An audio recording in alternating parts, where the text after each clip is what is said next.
UP के बलरामपुर में bulldozer का एक्शन देखने को मिला है। जलालुद्दीन के ठिकानों पर बुलडोजर कार्रवाई हुई है।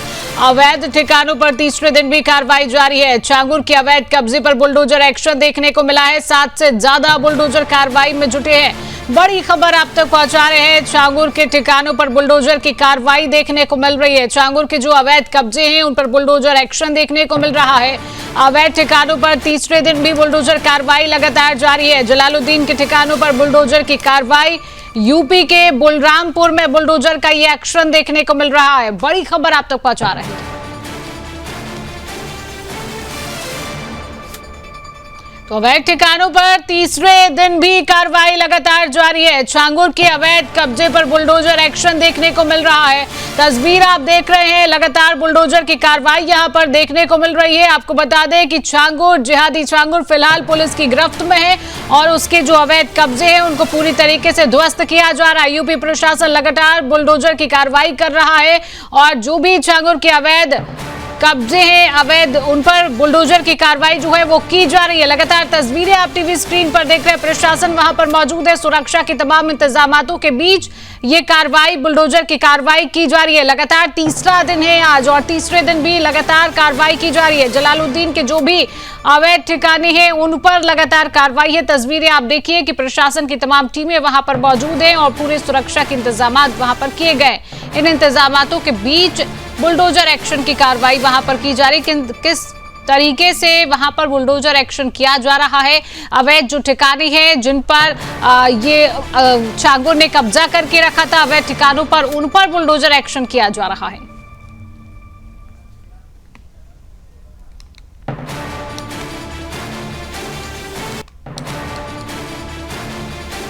लगातार बड़ी खबर, यूपी के बलरामपुर में बुलडोजर का एक्शन देखने को मिला है। बड़ी खबर आप तक पहुंचा रही है। जलालुद्दीन के ठिकानों पर बुलडोजर की ये कार्रवाई लगातार चल रही है।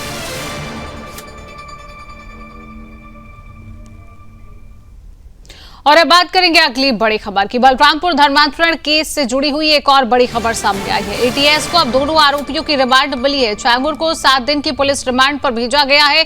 नीतू उर्फ नसरीन को 7 दिन की पुलिस रिमांड पर भेजा गया है। 16 जुलाई तक पुलिस रिमांड पर ये दोनों आरोपी रहेंगे। बड़ी खबर आप तक पहुंचा रही है, जहां पर पुलिस रिमांड पर चांगुर को 7 दिन की पुलिस रिमांड पर भेजा गया है। वहीं पर नीतू उर्फ नसरीन को 7 दिन की पुलिस रिमांड पर भेजा गया है। 16 जुलाई तक पुलिस रिमांड पर ये दोनों आरोपी रहेंगे।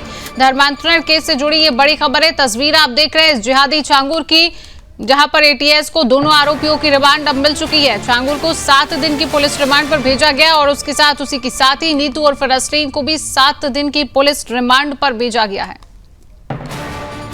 तो 16 जुलाई तक पुलिस रिमांड पर हैं ये आरोपी।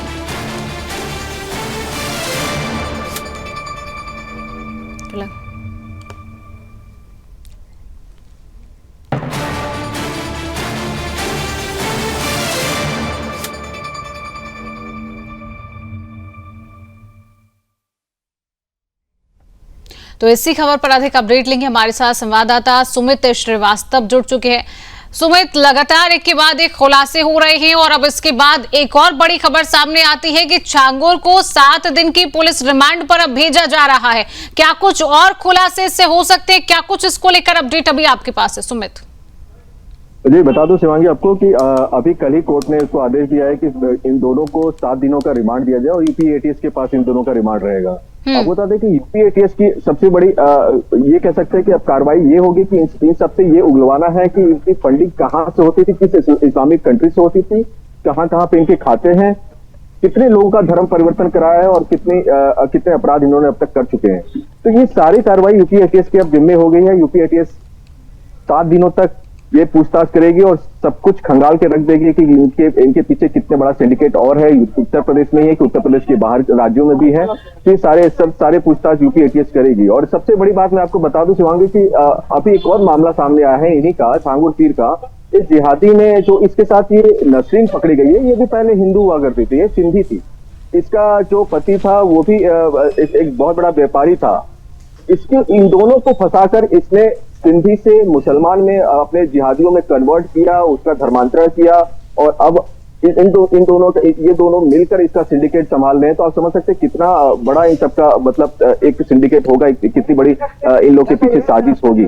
और ये साजिश ऐसा रचा है कि अब ये दोनों अब इसके माध्यम से धर्मांतर करा रहे हैं बाकियों का, जो बाकी हिंदू लोग हैं, जो सिंधी हो या फिर कोई और धर्म की जाति के लोग हों, तो सबका धर्मांतर अब ये नसरीन और एक इसका पति जो रोहरा है वो दोनों करा रहे हैं, जिनका धर्म परिवर्तन ये करवा चुका है। तो आप समझ सकते हैं कि कितनी बड़ी साजिश है और कितना बड़ा गिरोह है इनके पीछे। बिल्कुल सुमित, कहीं ना कहीं बहुत बड़ी साजिश है और बहुत बड़ा गैंग इनके पीछे काम कर रहा है। लेकिन ये भी जानना बहुत जरूरी हो जाता है कि इतनी फंडिंग आखिरकार इनके पास कहां से आ रही है कि इन्हें इतने अवैध कब्जे जो है वो खड़े कर दिए, इतनी संपत्तियां इनके पास हो गई है। पुलिस को, एटीएस टीम को ये जानना बेहद जरूरी है और ये पता लगाना भी बेहद जरूरी है कि आखिरकार फंडिंग कहां से आ रही है, कौन इनको फंडिंग कर रहा है।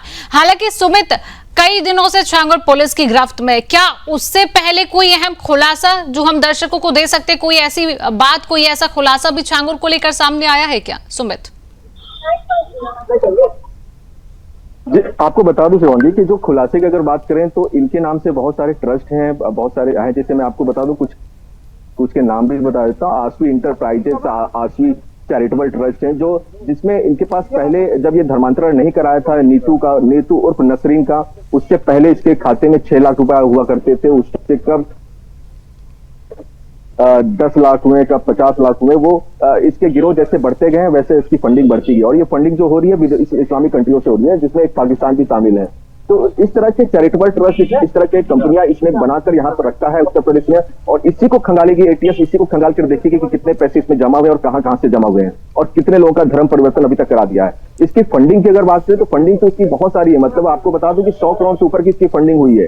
तो ये गिरोह आज से नहीं चला रहा है, काफी सालों से चला रहा है। जैसा सुदर्शन न्यूज ने भी दिखाया था 7 महीने पहले,